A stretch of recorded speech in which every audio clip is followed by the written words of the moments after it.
del doctor Kemel Ahmed Gotme.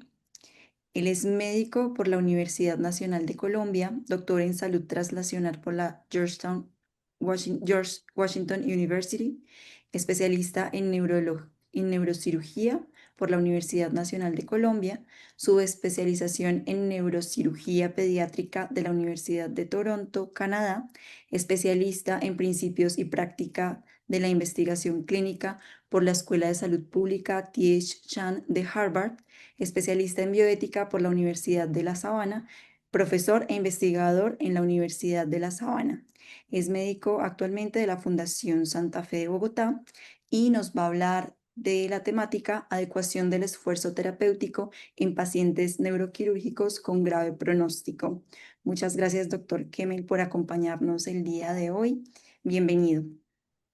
Mil gracias a ti, es un gusto y un honor estar con ustedes y además haber sido precedido por los maestros que han presentado todas las intervenciones anteriores, de las cuales nos hemos enriquecido mucho y que quiero yo complementar abordándolo desde esta área del conocimiento. Me confirman que están viendo la pantalla, ¿cierto? Sí, se está viendo perfectamente. Excelente. Los objetivos de esta charla son explorar el marco bioético y clínico de la adecuación del esfuerzo terapéutico, utilizando como pretexto la neurocirugía pediátrica, pero que es aplicable para muchas otras áreas. Revisar los estados neurológicos críticos y otros aspectos clínico-quirúrgicos para la toma de decisiones e integrar la perspectiva paliativa pediátrica para brindar una atención que tenga tres requisitos, basada en la evidencia humana y centrada en la persona. Y para lograr estos objetivos tenemos estos 8 puntos de la agenda. Entonces comencemos con un poco de contexto y se genera una tensión bioética y clínica entre la práctica neuroquirúrgica, especialmente en el paciente pediátrico, y los aspectos bioéticos puede generarse una tensión, ya que la neurocirugía pediátrica tiene hoy en día técnicas avanzadas, algunas de ellas invasivas, otras menos invasivas, monitoreo intracraneano, neuroimagen funcional, soporte vital avanzado, entre otras. Y estas herramientas ofrecen posibilidades de intervención incluso en los escenarios más críticos o más sombríos.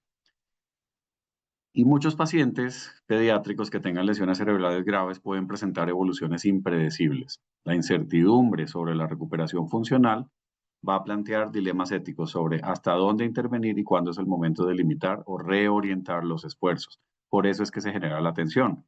Y si tenemos como base la premisa de que la tecnología debe estar al servicio del cuidado y no del encarnizamiento terapéutico ni de acciones desproporcionadas, tenemos que estar en esta reflexión constante acerca de los actos médicos que se van a llevar a cabo con un paciente. Hoy en día podemos ofrecerle a los pacientes técnicas con resultados excelentes. La neurocirugía ha avanzado hasta un punto que el pronóstico incluso de los tumores cerebrales más malignos hoy es aceptable con sobrevidas muy superiores a 10 años e incluso con tasas de curación, debido a que tenemos una medicina de alta precisión. Sin embargo, persisten casos que son de muy mal pronóstico y que sabemos que eventualmente van a llevar a un desenlace fatal. En un contexto en el que haya sufrimiento prolongado y daño irreversible, la compasión en ese sentido implica priorizar la calidad de vida y el alivio del dolor por encima de la prolongación artificial de la vida, y quiero hacer énfasis en artificial. La adecuación del esfuerzo terapéutico es sobre todo una herramienta de humanización de la medicina que nos va a permitir aliviar esta tensión entre bioética y clínica. Y entonces, ¿qué es esa adecuación del esfuerzo terapéutico? La podemos definir como un proceso clínico y ético mediante el cual se revisan, reorientan, limitan o suspenden aquellas intervenciones diagnósticas o terapéuticas que resulten fútiles, desproporcionadas o contrarias al mejor interés del paciente.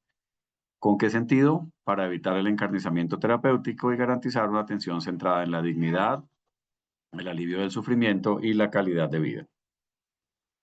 Hay 5 elementos clave de la adecuación del esfuerzo terapéutico. Primero, como proceso, no es una acción aislada, sino que es un continuo, es una deliberación que debe darse de forma gradual, de forma permanente y no únicamente un momento aislado de toma de decisiones. Tiene que haber una integración clínica y ética articulando la mejor evidencia científica con los principios bioéticos.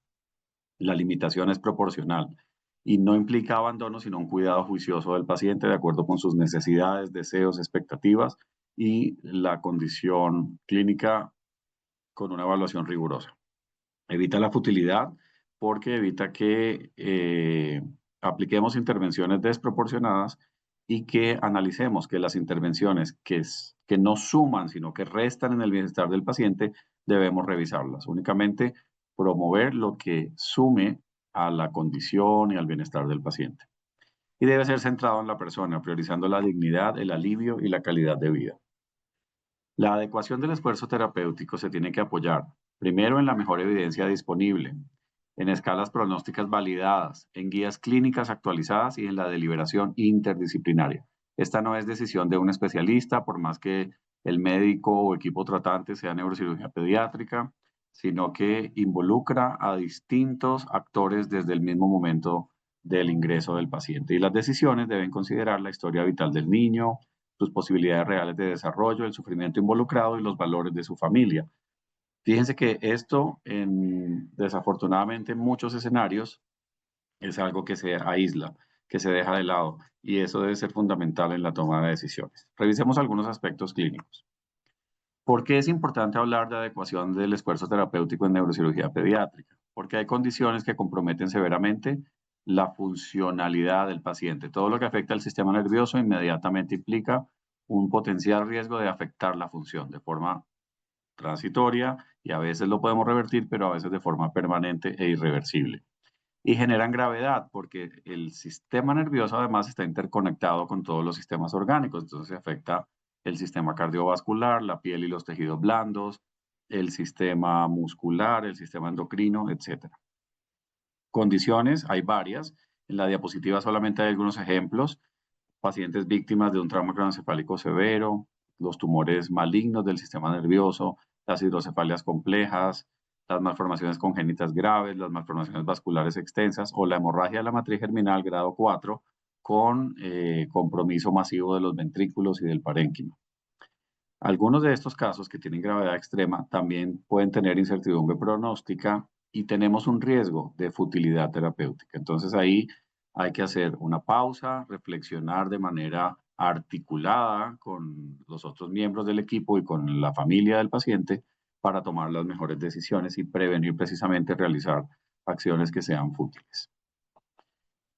Y un primer paso es definir cuál es el estado exacto del paciente, porque a veces se toman decisiones sin hacer una evaluación rigurosa y no en todos los casos está indicado empezar un proceso de adecuación del esfuerzo terapéutico, limitar o suspender cosas y hay que tener estos conceptos muy claros. Entonces hay 5 estados neurológicos críticos que vale la pena que revisemos. El primero es muerte encefálica. Este es obviamente el más grave de todos porque después de la muerte encefálica sobreviene la muerte general.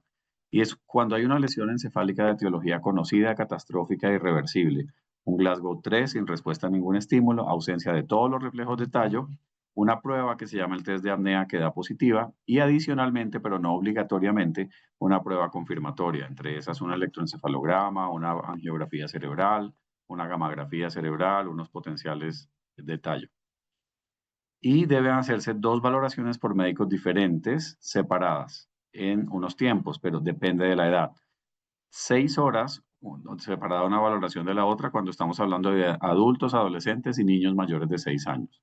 12 horas en los niños de 1 a 6 años, 24 horas en los niños de 2 meses a 1 año y 48 horas desde el recién nacido hasta que tenga 2 meses de nacido. ¿Esto por qué es importante? Porque los recién nacidos y lactantes muy pequeños tienen mayor reserva cardiovascular y mayor capacidad de respuesta. Incluso al principio, si parecieran no tener ninguna respuesta, algunos podrían presentarlo.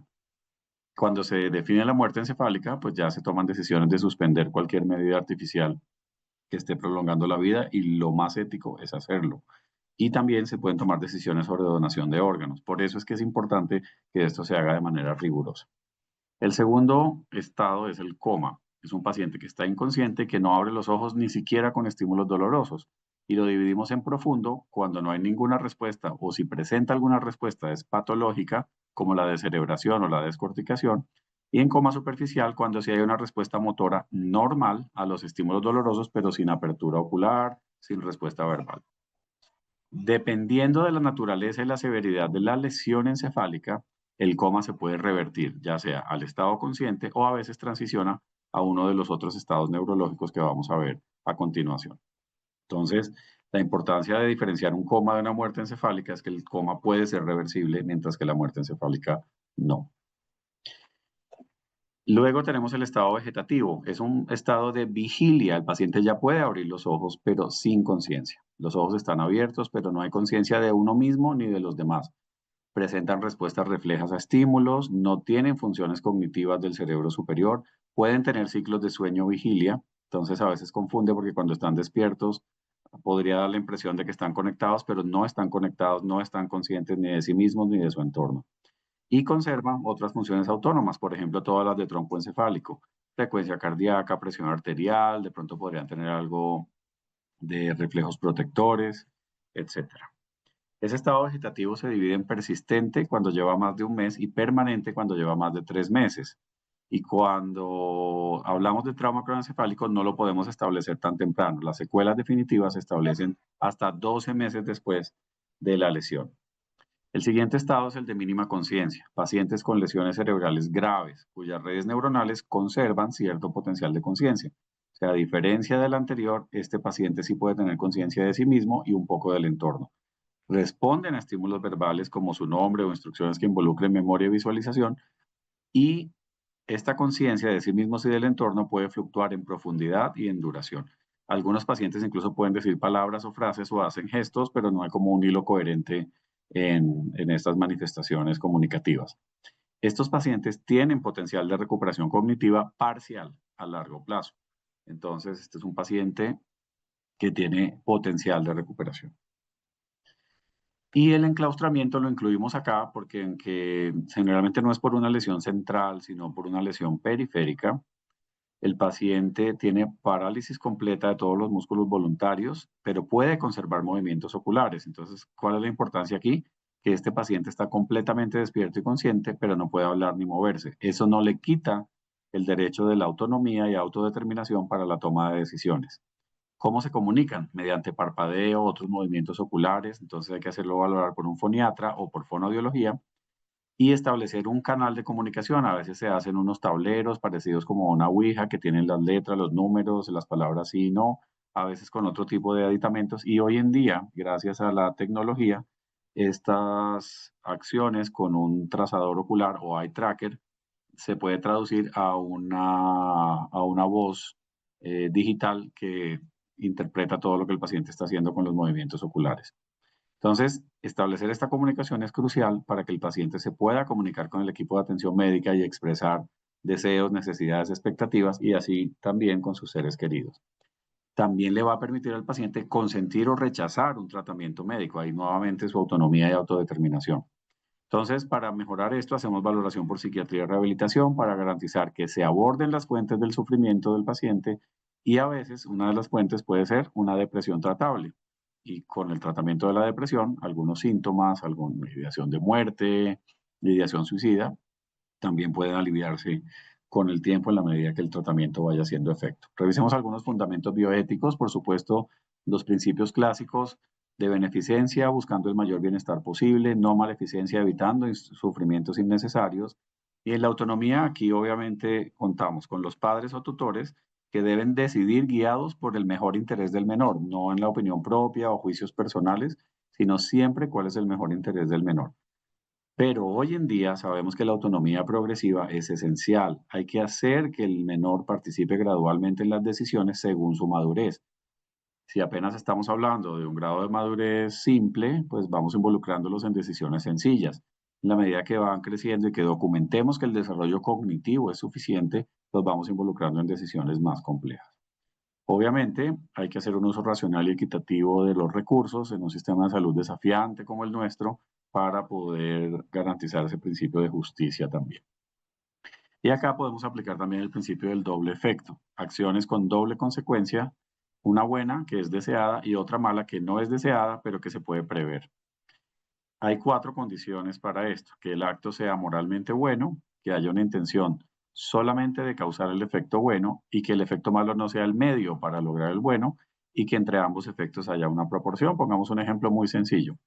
En un paciente que tiene una disnea terminal porque tiene un tumor del tronco encefálico de la unión bulbomedular donde se afectan los centros respiratorios, es un paciente que los opioides sabemos que podrían causar depresión respiratoria, pero la disnea terminal y el dolor en estos pacientes afectan directamente su calidad de vida porque generan mucho malestar, mucha incomodidad. Entonces, estamos autorizados para administrar opioides porque el acto tiene la intención solamente de aliviar estos síntomas tan impactantes, y aunque sepamos que pueda causar una depresión respiratoria y que una depresión respiratoria pues tiene el potencial de generar un paro. La intención no es causar la depresión respiratoria ni el paro ni que se muera, sino aliviar los síntomas, pero podría haber un efecto malo previsto o previsible. En los aspectos biojurídicos hay unas normas que tienen que ver con lo que estamos discutiendo. La Ley 1098 de 2006, que es el Código de Infancia y Adolescencia, dice que en los menores los padres o tutores ejercen el consentimiento informado, pero siempre respetando el interés superior del niño. Y además, cuando tengamos la oportunidad, es nuestro deber también consultar al menor en su función de edad y madurez. Para ellos vamos a pedir el asentimiento. En muchas instituciones ya cuentan con un asentimiento también con un documento físico, pero podemos tener un asentimiento verbal porque los estamos involucrando en las decisiones de una manera gradual y progresiva. Para decisiones críticas al final de la vida hay una sentencia de la Corte, la 825 de 2018, que regula la conformación de comités científicos interdisciplinarios en las instituciones de salud que revisan las solicitudes de eutanasia en general, por supuesto también en menores, y deben tener criterios rigurosos de transparencia y documentación. Vamos a volver a esto en un momento.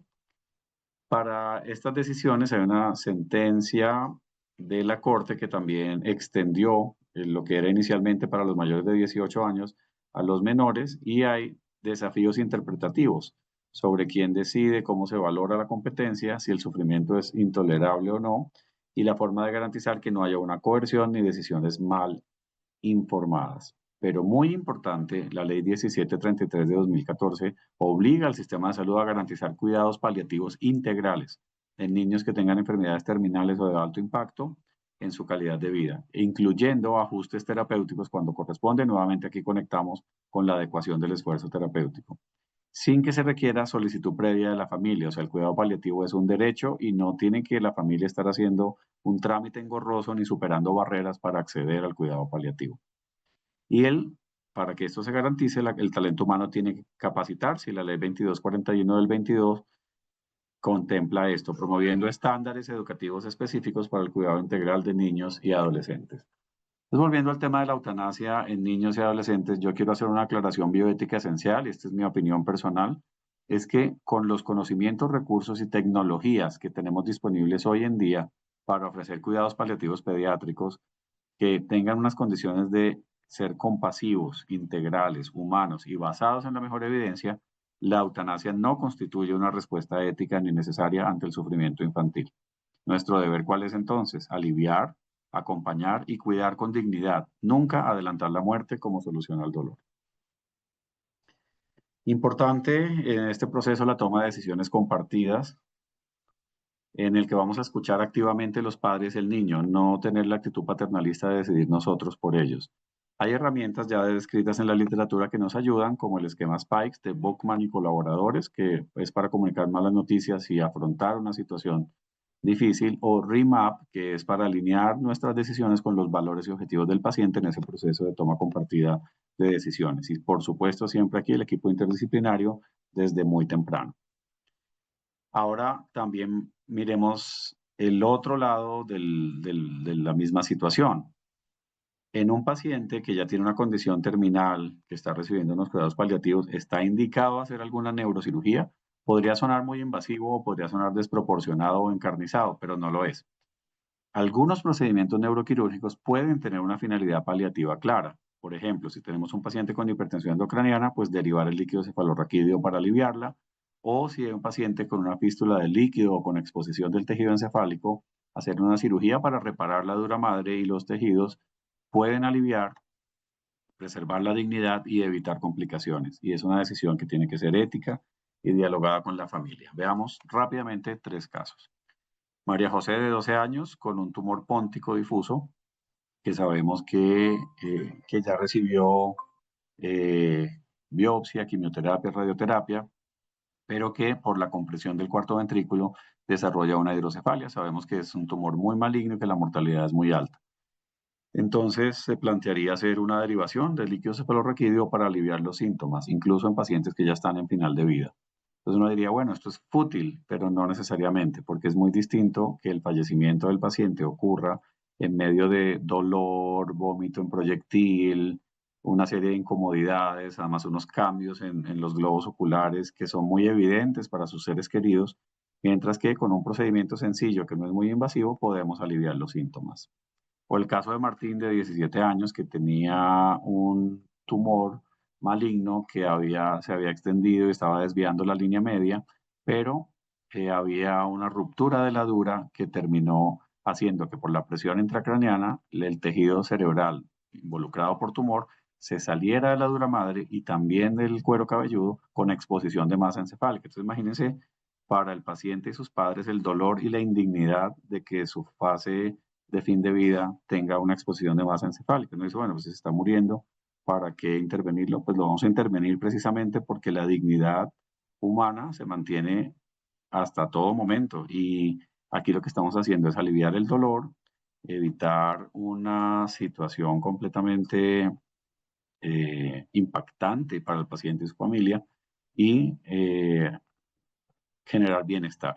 Y el caso 3 de Natalia, de 5 años, con una hidrocefalia por metástasis leptomeningeas de un tumor primario, en la cual hacemos una derivación ventrículo-peritoneal para aliviar precisamente los síntomas en este final de vida. Entonces, hay neurocirugías que pueden tener una intención paliativa clara y que no son encarnizamiento terapéutico. Eso no solamente lo va a decidir el neurocirujano, sino el equipo tratante, cuidado intensivo pediátrico, oncohematología pediátrica, cuidado paliativo pediátrico, enfermería y por supuesto la familia y el paciente. Hay desafíos como barreras, el miedo legal, la presión social, el desconocimiento, pero hay facilitadores, que en las instituciones diseñemos protocolos, que nos formemos en ética y que tengamos apoyo institucional para que se den estos procesos de la manera que hemos descrito acá. Pero sobre todo hay oportunidades y quiero resaltar aquí la integración temprana de cuidado paliativo al equipo tratante. En nuestra práctica, cuando tenemos un paciente con un diagnóstico complejo, no esperamos hasta que esté en una situación terminal. Cuidado paliativo hace parte del equipo desde muy temprano en el proceso, casi que desde el diagnóstico. Y eso facilita que todos los procesos fluyan y que haya una conversación articulada y armónica con el paciente y la familia desde temprano. Y al generar esa comprensión y entendimiento común de la condición del paciente, también vamos a diseñar planes conjuntos para adecuar ese esfuerzo terapéutico. En conclusión, quiero dejar 6 mensajes clave. El primero, que el verdadero cuidado en neurocirugía no es solo técnico, no es solo operar, el cuidado es integral. Y en ciertos casos cuidar puede significar no intervenir más. Para los cirujanos a veces es más difícil decidir cuándo no operar que cuándo intervenir, pero esto es algo que se va dando en la medida que uno va madurando profesionalmente y desarrollando una mayor sensibilidad humana y coherencia ética. No se trata de renunciar o abandonar, sino de actuar con un juicio clínico y ético. El estado neurológico, con los 5 estados que les presenté críticos, son claves porque nos permite saber cuándo hay algo irreversible o cuándo hay potencial de recuperación, pero por supuesto no es el único criterio. Y el cuidado paliativo, como vimos hoy, tanto médico como quirúrgico, es central y debe integrarse tempranamente en el manejo. Les agradezco mucho y quedo atento a cualquier pregunta o comentario.